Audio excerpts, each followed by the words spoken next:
Đây anh em đi siêu thị nhá.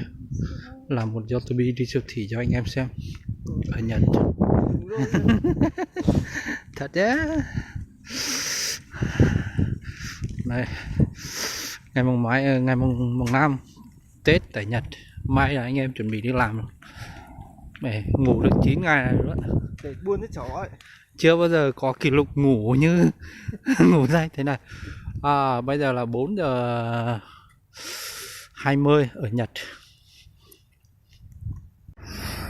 Giao thông Nhật Bản thế đấy. Từ chỗ nhà sang đây là từ chỗ nhà đi ra siêu thị là 500m. Có tới không nhỉ? Là 500m. Đây là hai anh em đi bộ. Lâu lắm rồi, đi thể dục cho người nó tỉnh táo. Anh em đang đến company gửi ít đồ. Gửi ít đồ về. Gửi ít đồ cho mấy đứa bạn. Company. Không thấy nhân viên đi đâu rồi. Đợi một tí.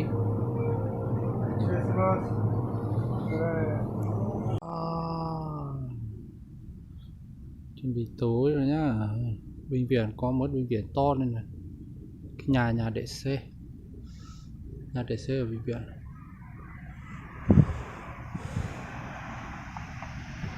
Trời chuẩn bị lại. Siêu thị đây này.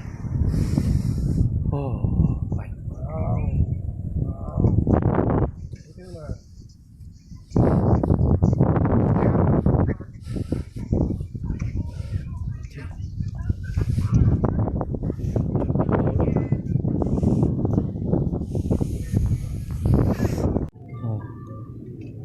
Anh em kiếm mua đồ. Đây, giới thiệu Sa nên mua cái này về để dùng. Cái đó là Của Sa. Sơn mua về gửi cho Nhi nha. Tào lao không? Để trên này ra đưa lên file nhiều lắm, nhiều đồ lắm.